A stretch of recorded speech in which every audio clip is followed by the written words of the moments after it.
All right, perfect. So moving forward with the grades that get you into college, let's talk about the agenda for today. So in this session, there are three things that I'm going to talk about as it pertains to your grades and getting into college.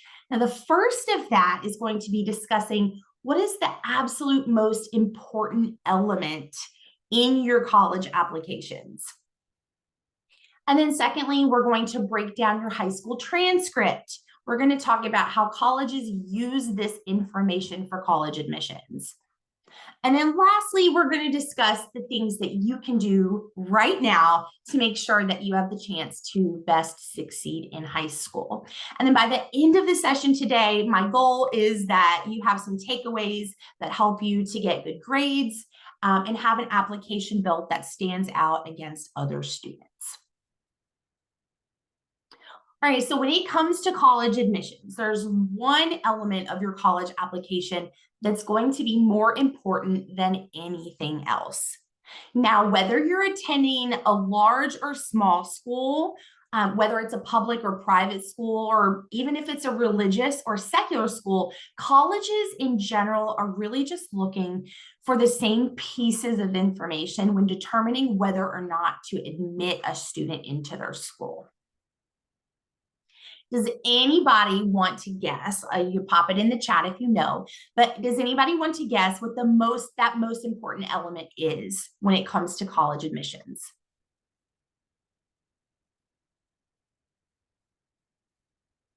Okay, so we have someone say GPA, and we have someone who has said grades.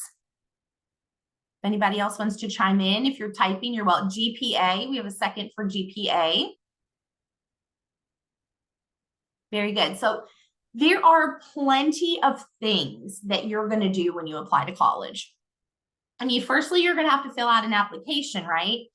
But before you do that, even, you're going to ask your teachers for letters of recommendation. You may have to write a college application essay or even multiple essays for your application. And apart from what you're putting in your application, there are some other things that you're going to have to do that will help in the admissions process, like visiting colleges, doing interviews, or for example, let's say you're an athlete, you may even have to go through something like a recruiting process. Now, there's a laundry list of things that you're going to have to do to prepare for applying to college. But as we just said, the most important element for college admissions is going to be your high school grades. That's it. College admissions offices care first and foremost about what grades you have received in high school. So keep in mind that everything else, while it still matters, it just does not matter as much as your grades. So the biggest factor for any students are going to be the grades you received in high school. And this is what college admissions offices say to us all the time. It's been revealed in our surveys. It's been borne out by admissions decisions as well.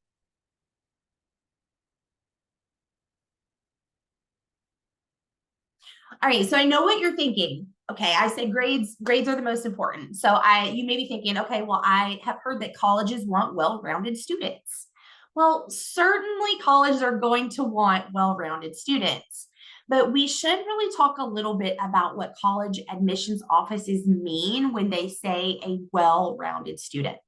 So college admissions officers are looking for students who are going to add to their campus community. So what that means is they want students who are going to be school leaders, students who participate in their clubs, or can offer a variety of experiences to the classroom. And so this is why we use what is called or referred to as a holistic review. In other words, this is an evaluation process that look at each applicant as a whole person. So in order to do that, though, admissions offices require many different pieces in an application. So your application, especially if you're applying to a highly selective college, is probably going to include some or even all of the following. So your high school grades, your high school curriculum, your SAT or ACT scores, AP or IB scores. It's going to include your personal statement or supplemental essays, your teacher recommendations. I mean, you guys can read the list here, counselor recommendations, activity list, leadership experience, volunteer experience, work experience. So with such a wide ranging list of factors for your application, one person might kind of just think, oh, well, these all hold the same amount of weight, but that's just not true, unfortunately. Because while schools do want these well-rounded students, they are looking for a very specific type of well-rounded student. And that well-rounded student, as we keep referring to, has to have strong high school grades to be considered for admission to many colleges and universities. So I'm just checking the chat for questions. And I think I might get to some of this as we go through the session. And if not, I will be happy to stop and address it at the end. But yes, Vanessa asked all years or junior year. All years, again, we'll talk about it more. All year grades will count in some capacity. Do they check quarter grades or semester grades? And what is a good amount of APs to have done by senior year? So let's see what we can get addressed, and then we'll talk about some of these things at the end. Thank you all so much for your questions. All right, so how do we know at the Princeton Review what these factors are for college admissions? Well, we release a book every year. It's called The Best 389 Colleges. And this is basically where we devote most of the profiles for each school to student surveys. So this is designed to give you as parents or students kind of an inside scoop on what it's like to attend each school. Now, in addition to surveying students, we also survey admissions offices, and we ask them what they're looking for in applicants, since there are a lot of factors that admissions offices are going to consider in this evaluation process. And here is a selection of those things. Now, this is not an all-inclusive list, so there are some things that are going to be left out because they don't apply to every school or many schools. But for example, state of residence is going to matter to public universities, but it's not really going to matter as much to private universities. So not every school is going to value all of these factors. But when we ask schools to say whether these are very important factors, or other factors that are considered for admissions. And when you flip through the Best 389 Colleges books, you're going to see that there's only one thing that's actually listed as a very important factor. Does anybody want to guess what the very important factor is?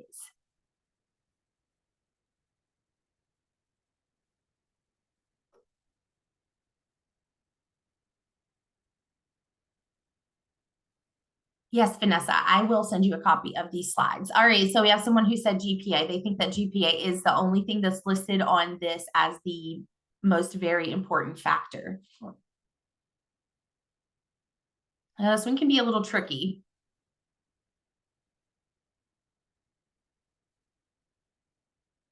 So what is listed as very important factor is rigor of secondary school record.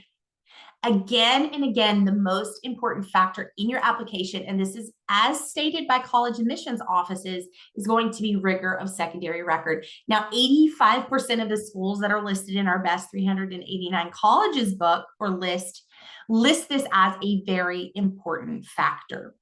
So as I mentioned before, public and private, large and small, religious, secular, engineering schools, schools focused on the arts. And for many of those schools who do not list it as very important, it's still listed as an important factor, along with academic GPA and class rank listed as their very important factor. So it's more than evident from this data that the most important element of your college application is obviously going to be your high school grades. Now, thinking about what rigor of secondary record actually means for a second, now we know that this is going to include your GPA, but this is not just your GPA. Now, admissions officers want to see your grades, but they also want to see the types of classes that you got them in, and when you got them, and how you have progressed throughout high school. Admissions officers don't just consider your grades, but they also view them in a much broader context. And I just talk about that for a little bit, a little more about rigor of secondary school record. Let's look at it the way that admissions offices do. Now, it does start with your high school grades, your high school GPA. Now, this is basically summarizing your high school grades into one number, and that makes it easy to compare you to other students from other high schools. Now, it's important to note, though, that there are three kinds of GPAs that colleges are going to look at to make an easy comparison. The first GPA that they're going to look at is what's called, is what's called a weighted GPA. Now, a weighted GPA is going to give more points or a greater weight, to accelerated courses. So typically what this means is, so a B in an AP class is going to be worth the same maybe as an A in a non-AP class. Now, we should point out here, though, that not all high schools weigh grades the same, okay? So this is why an unweighted GPA is important. Now, the other type of GPA, which is what many of us already know, is what's called an unweighted GPA. And that is simply just an average of your grades on a 4.0 scale. So as you may or may not already know, an A is going to give you 4 points. A B is going to give you 3 points. C is 2 and D is 1. Now, what if your school has a different GPA scale? Well, colleges can often convert this to a 4.0 scale. But the problem is that an unweighted GPA disadvantages students who have taken more AP, IB, or honors courses. And this is how the weighted GPA comes into play as well. And then the last type of GPA, the final, is called the academic GPA. Now, what this is essentially is it's a student's GPA, but it's just required core academic classes. So in a sense, it sort of de-weights GPAs that have lots of A's in elective classes. So anything that's not English, social studies, science, math, foreign language is not going to be counted in this GPA. Now, colleges like to know your GPA, but they also like to know how you have received your GPA. So that's why they look at these different types of numbers, and they understand that GPA alone doesn't tell the story of the type of student that you were in high school. Now, this is also why they care so much about your curriculum in high school.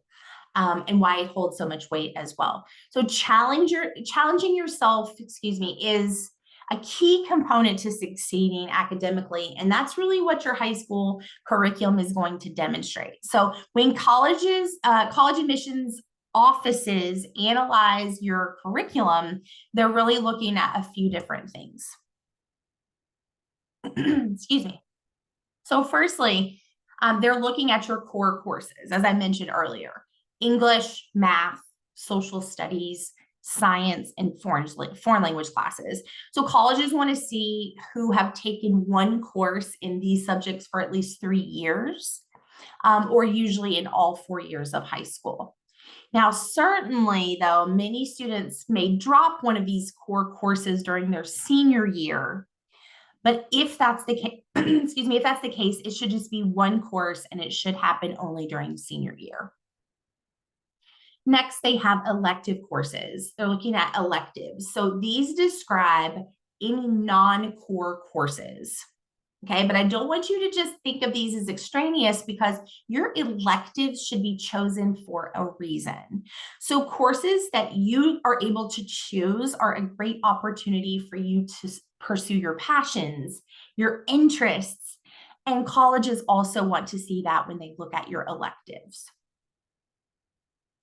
And then the last bucket is what we call honors and AP, or advanced placement. International Baccalaureate IB courses. So that's a mouthful. So that's why we've abbreviated it to APIB. Now you don't have to take a full slate of honors AP or IB courses to stand out on your application, but college admissions offices really do care that you've challenged yourself in high school. So they're looking for students who have performed well academically, but what they really want are students who are succeeding while also taking the most challenging courses that they possibly can. So to just kind of sum this up a little, your high school GPA and your high school curriculum are good general rubrics for understanding how a student has performed in high school. All right, before I move on to the next section, I just want to see, we are going to break down the transcript just a little bit and talk about your transcript as a record of what you've done academically in high school. But we're also going to take a deeper look at it in the eyes of admissions officers and how they review your performance in high school classes. So just going to check the chat here. I don't see any questions, so I'm just going to keep moving forward. If you have questions, please feel free to use the chat. All right, so when we think about what college application readers want, when they see your transcript, we often get stuck at looking at those top numbers. Now we can look at data and we can see that colleges themselves report the average GPA of incoming freshman classes. And we know that most students are going to have their GPA reported as both weighted and unweighted by their school. So even when students don't have both of these GPAs sent to their colleges, admissions offices can often do what we call rescale the GPA. And what that does is it just puts applicants on a more level playing field. So these top line numbers that you see are basically a summation of your total academic performance. But college admissions officers don't just look at those top line numbers or information on your transcript. They still get to see every single grade that you got in every single class that you took in high school. So your entire high school transcript is going to be part of your application. Now, keep in mind, this is securely sent by your high school counselors to each school that you're applying to. So only the schools that you're applying to are going to see that information. But any person who's going to read your application at any school is going to be able to see every grade in every class that you got in high school. So what that means is an application reader is going to see what you took in 9th grade. The same is going to be true for 10th, 11th, and 12th. So while we generally say that most high schools, say that high school grades are really the most important factor, we also mean very specifically that the individual grades you receive in high school are important. And this is why schools want to see your high school transcript. This is also the best way to see your overall performance as a student. So they know, are you a strong student overall?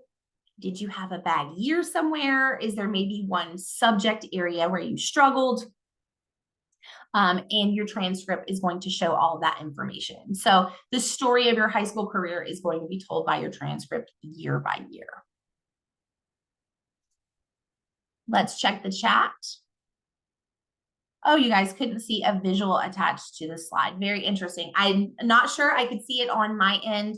I will include the slide deck for anybody who wants it after our session.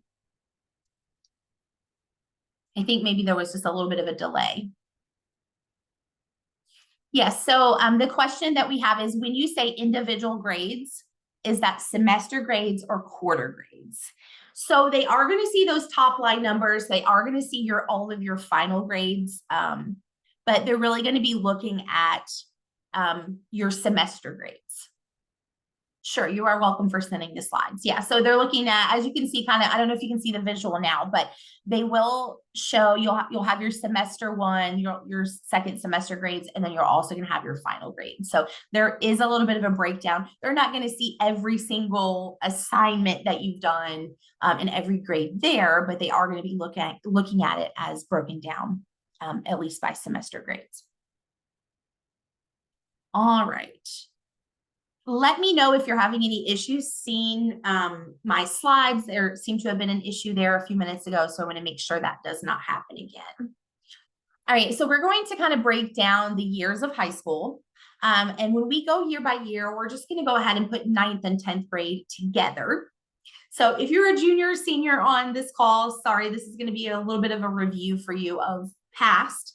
But for those 9th and 10th graders on our call, we have to say that 9th and 10th grade are the most removed years from the time when you're going to apply to college. So the grades that you get in 9th and 10th grade are not the ones that admissions officers are going to focus on quite as closely, but 9th and 10th grade are still both years where you should be setting yourself up for future success.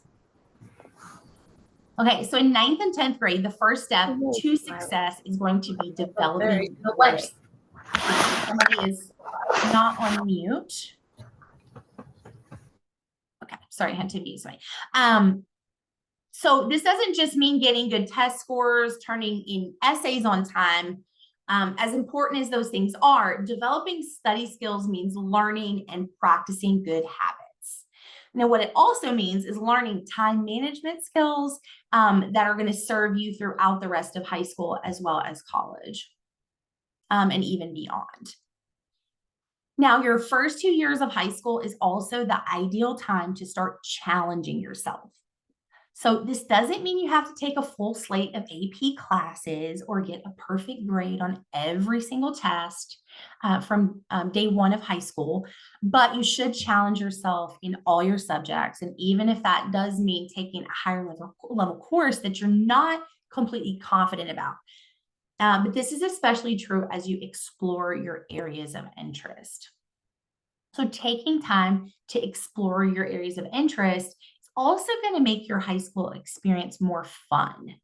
Having dedicated areas of interest also makes it easier for you to show admissions offices what you're most passionate about. Colleges don't just want students with great grades, they also want students who have good grades and are self-assured in their academic interests.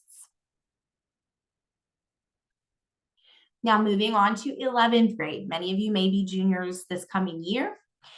This is when things really come into focus. So your junior year of high school is often referred to something very specific. Many people refer to it as the most important year of high school. Now, there are a couple of reasons for this. So if 9th and 10th grade kind of serve as a platform for your last 2 years of high school, then 11th grade is essentially like a new leveling up. So on other hand, it sets up the options that you have for your senior year. So it's kind of a bridge, if you will. 11th grade may also be the toughest year of high school. And this is really when students begin actively looking at colleges, participating more fully in extracurriculars, and then they start standardized test prep. So a lot of things are happening beginning in 11th grade. All right, 11th grade is also extremely important for college admissions offices because this is going to be the last full year before you apply to college. Now, if you apply early action or you apply early decision to any school, then admissions offices may possibly even only see your grades through junior year. And then finally, 11th grade typically has the most AP, IB, and honors courses in a student's schedule. So students typically take more AP courses and exams in their junior year than they do any other year. So 11th graders are going to be taking even more AP courses than they will be in 12th grade.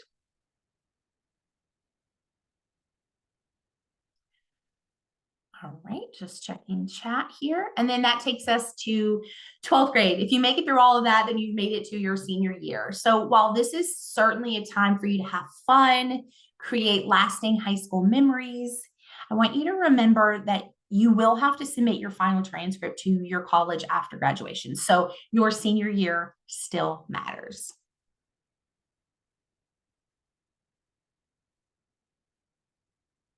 All right. So, in good news here, senior year will likely be the time that you get the most choices of the classes that you take.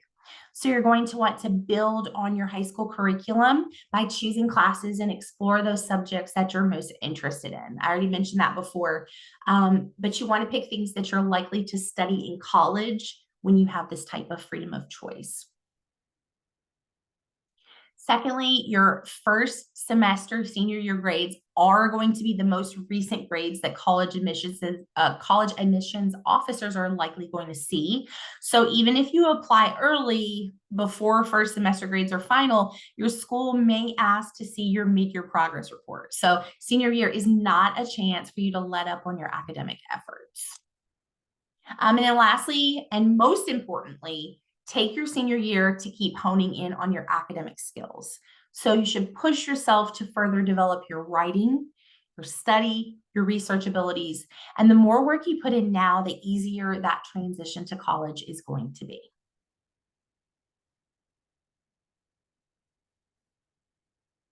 All right, so we're going to return now to the big picture. Yes, application readers can follow your path through high school. They're going to follow it class by class, grade by grade. But when it comes down to evaluating whether you should get in or not, they're going to ask this question: how does your transcript look against other students? So the individual classes that you took, the grades that are evaluated, they're also compared against other students' classes and grades. So admissions offices really want to see your full transcript because they can better understand how you ended up where you are when you apply for college. Which means it does come back down to those top line numbers, your unweighted GPA, your weighted GPA, and potentially your class rank. And then those top line numbers are going to serve as a great comparison tool. Now, your GPA, whether it's weighted or unweighted, is going to tell admissions officers how you compare to other applicants. So a 3.8 might not really be that much better than a 3.7, depending on the school and curriculum, but it is a higher number. And keep in mind that it can make a difference when admissions officers are sorting out applicants. And then when there's a class rank, which shows how you compare to your classmates, that's another useful tool for colleges. So not all high schools do provide a class rank, but some show whether students were in the top 1 or 5 or even 10% of their class.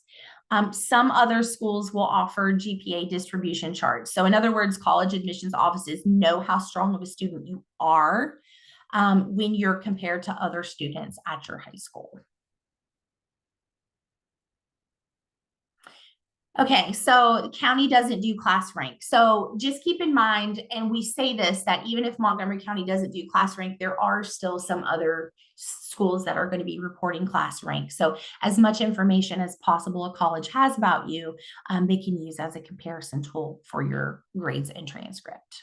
If I didn't answer your question, please clarify. I'd be happy, excuse me, to expand on that just a little bit. I'm going to pause for just a second for questions. Since we've talked about your transcript in more detail, we want to talk about what you can do now. So things that you can do as you're going into the upcoming school year and some concrete steps that you can take to make sure that you're on the right track to getting better grades.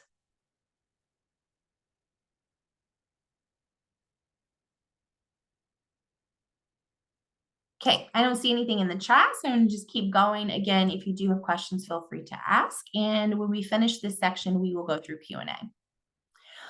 All right, what can we do now? So it all starts with your course schedule.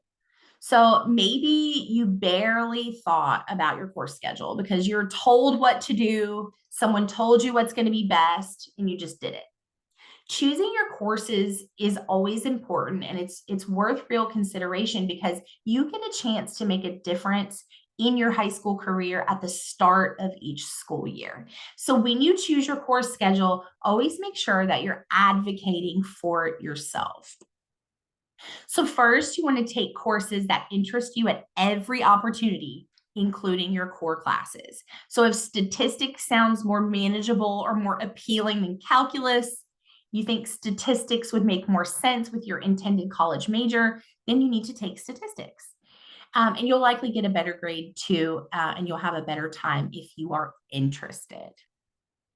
Next, when you choose a high school schedule with your college applications in mind, it's important for you to avoid overloading your schedule. Biting off more than you can chew can mean that it's harder for you to keep those top grades in all your classes, which is in turn going to weaken your college application in the long run. Also, your classes will build upon each other. So don't try to rush ahead with the next step of a certain subject. Math always comes to mind specifically when you aren't ready to do so. And then lastly, you want to think about what electives you're taking. Okay, we've already talked about this a bit, but electives not only give you a break from your core classes, but they can also demonstrate the interest and they can show colleges that you know exactly where your interests are. So electives can develop different academic skills than your core courses can. So learning to advocate for what you want out of your course schedule is going to be a key skill that's going to help you to not only really have the best high school experience possible, but it's going to prepare you for college as well as beyond. So don't be afraid to ask questions to your school counselors and your teachers about what your options are. So the question is that we have from Deborah is, are honors courses weighted the same as AP classes? It is my understanding that they are. However, I will be happy to send you some follow-up information about how weighted and unweighted GPA work. Next question, I skipped 11th grade, so I went from 10th to 12th grade. How can I make my 12th grade stand out? So you do have a very special situation since you skipped a grade. So this is probably because it's such a very one-off situation. I would definitely sit down and speak with my school counselor about your situation, but just I would follow the same rules and guidance as I gave everyone else to make your 12th grade stand out. Make sure that you're choosing electives that you love. Make sure you're choosing the right level of classes and that you're doing your very best to get the highest grades possible. I'm happy to talk to you more offline about your situation if you'd like, and I'll give you my information so we can talk offline. Is it too late to increase GPA for rising seniors now? So this is a good question. It's not too late to increase your GPA. Assuming that you make excellent grades in senior year, your GPA is going to increase. However, keep in mind that depending on when you're applying, your colleges might not actually see all of your senior year grades. So it may not be as impactful as you want it to be. My advice would be still try to get the best grades possible. It's not going to hurt you in any way to try and increase your GPA. All right, next question. How many AP IB classes is a good amount to take throughout high school, and how do AP scores affect acceptance? So generally speaking, students who have AP scores, it looks more favorable to colleges and universities. You are pushing yourself, you're taking higher level classes. I think the number of classes that you take, though, for AP or IB, for example, is going to depend on the student. And that would be a good conversation for you to have with your school counselor. If you want to talk offline, also, I'll give you my contact information at the end. All right, so let's go ahead and move forward. Want to make sure that I covered everything there. Okay, so you also want to make sure that you are working to find your strengths academically when you're choosing your courses. So this isn't just about finding success in your courses now, but you're setting yourself up for long-term success. And there are really 3 ways for you to help find your strengths. The first of which is focusing on your aptitude. So finding and honing your skills is really just a key element of your high school academic experience. So you should not only identify the subjects that you have aptitude for, but you want to make sure that you're challenging yourself as well in those areas. Next, you should focus on your enjoyment. It's just as important to find areas of study that you enjoy during your high school years. as it is your aptitude. Have you ever heard the saying, do what you love and you'll never work a day in your life? You may or may not have heard that, but you might have already seen that go into play by enjoying your homework or enjoying a class that you're passionate about. Excuse me. And then finally, don't forget about your story.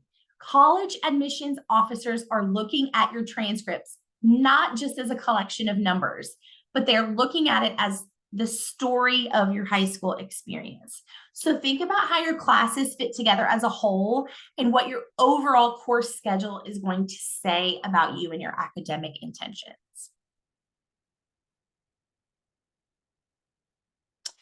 All right, we do have a question in the chat I want to address now. And the question is, how do extracurricular activities like sports and volunteer work impact college admissions, and should they be balanced with academics?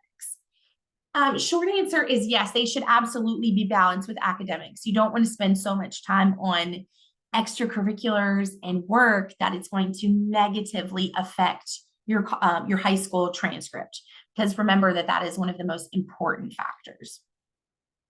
Now, they are looking at those things, your extracurriculars, they do have an impact on your college application.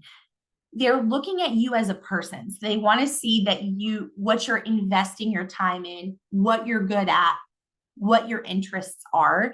And it's a bonus if those things are relevant to the things that you're wanting to do in college. So for example, let's say you want to be an engineer and you have an extracurricular listed as you're in a STEM club.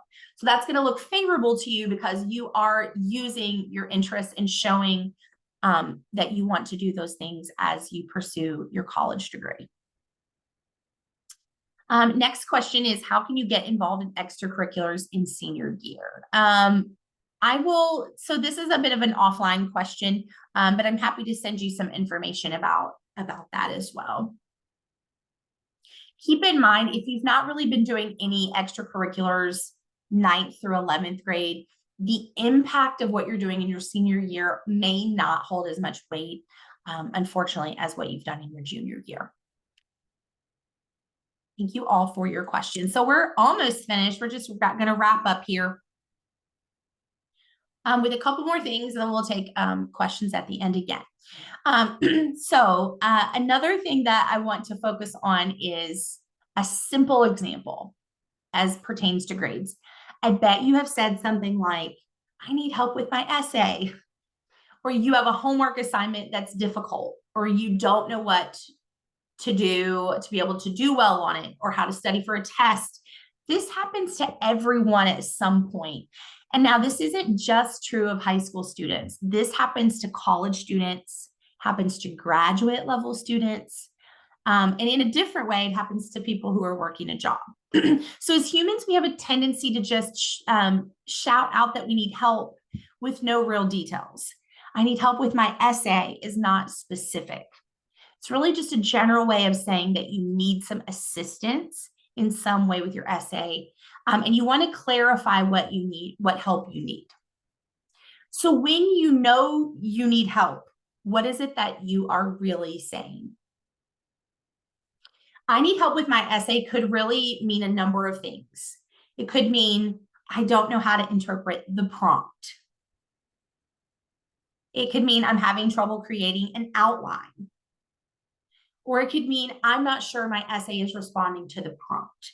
Now, why is this relevant to grades that get into college? Well, when you need help, or if you're in a situation where you need academic assistance, it's most important to understand and try to gain a sense of why you're struggling academically, if that's the case, and utilize all of the available tools and resources to get the academic help you need as soon as possible. So identify who you are as a student, identify the areas where you're struggling, and do your very best and use your resources available to improve your grades sooner rather than later. All right, just wrapping up here our session for today. Just a reminder to you all, you can get the grades that help you get into your dream college. We've talked a lot today about your high school transcript. We've talked about unweighted and weighted GPAs and the things that you can do now to get a jump start on your grades for the next school year. So I want to take just a few minutes to provide my contact information to you.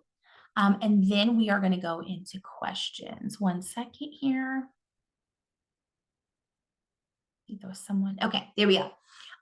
So my contact information is on the screen. So if you do have specific questions about your own academic experience or your journey to college, you are welcome to email me at the email address on the screen. I do help students with free resources as well as paid resources to give them the help and recommendations they need to get into college. So feel free to reach out to me anytime. I am going to look in the chat. We do have one question. So if you have a question that did not get answered, I'm going to do my very best to either answer that question for you now or give you some further guidance on how to get that question answered. Okay. Let's see. Okay, so how do dual enrollment courses affect high school GPA and college admissions? That's a very broad question. Can you clarify just exactly what you mean by how does it affect your GPA?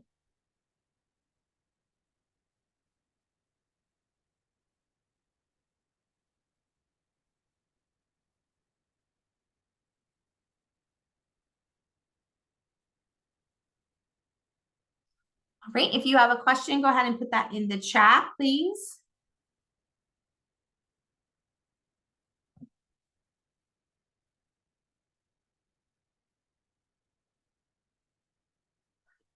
So the next question, let's see here. Let me make sure I'm not missing anything, guys.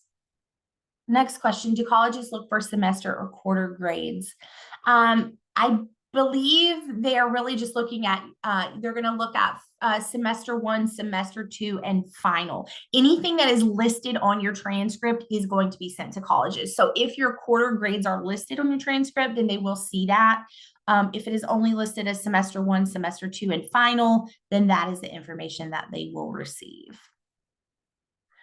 Okay, Vanessa, missed your answer to the question about the weight of honors classes versus AP classes.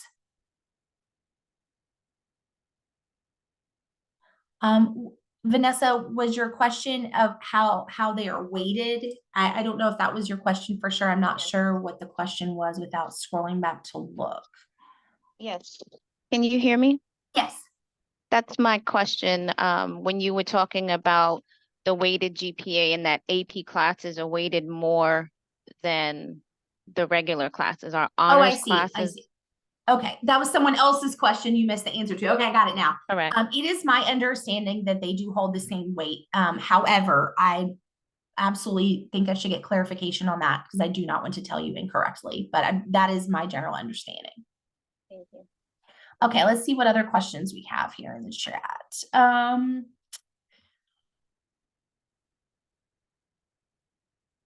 If you retake a course in the summer, does the prior or best grade show? That I actually don't know the answer to.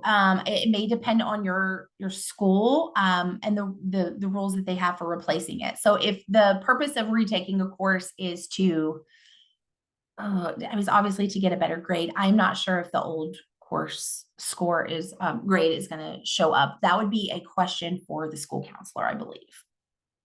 I'm sorry, I couldn't answer that question.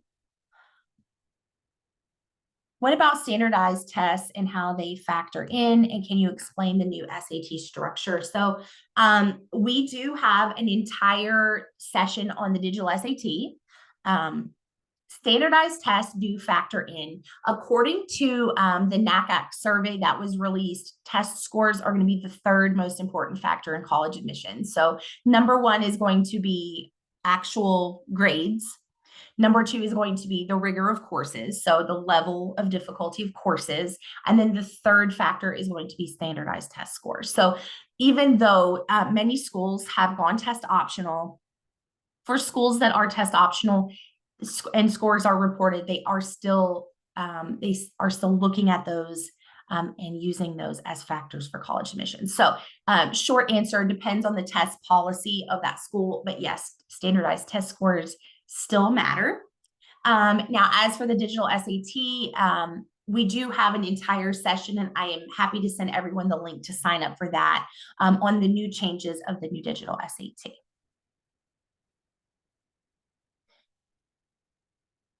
Okay, question. I'm sorry, what I mean is, are dual enrollment courses weighted differently when calculating GPA?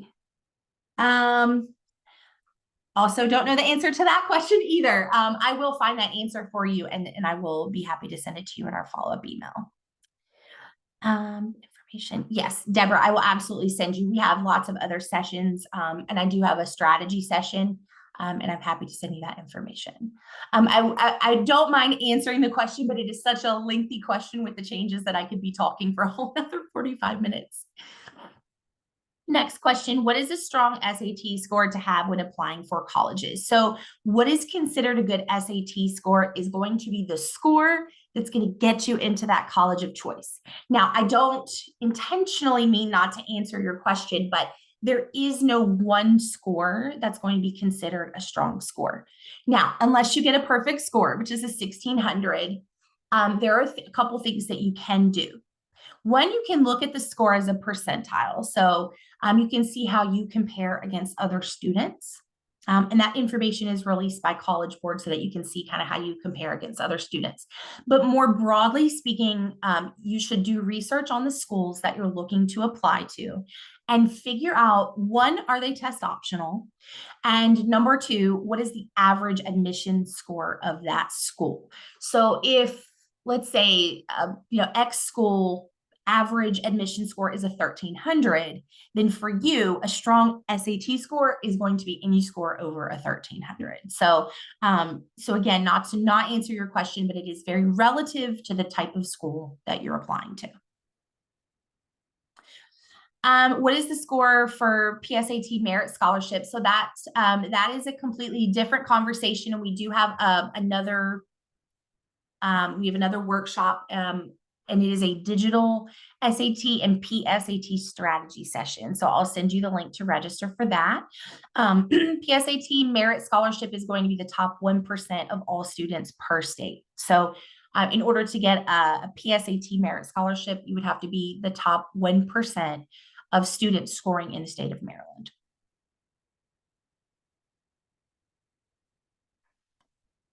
Okay, so if you have any additional questions about dual enrollment, I will be happy to take those offline, and I can send you some information to kind of give you guidance for dual enrollment in your specific situation. So I'm just getting some direct messages here. I just want to put that out there. If I'm not answering your question today, I'll be happy to do so offline for your specific situation. All right, I think that I have answered the questions that I was able to. You guys, you asked some really great questions. If you think of anything that you forgot to ask on this call, again, my information is on the screen. Feel free to reach out to me. We have one more Montgomery County summer workshop happening, I believe, next week. And then there are 6 additional workshops, as well as 3 practice tests. Virtual practice tests that you'll be able to take. So I will send you all a follow-up email this week and give you the link that you use to register in case you'd like to register for some additional sessions. But as of now, I'm going to go ahead and end the recording.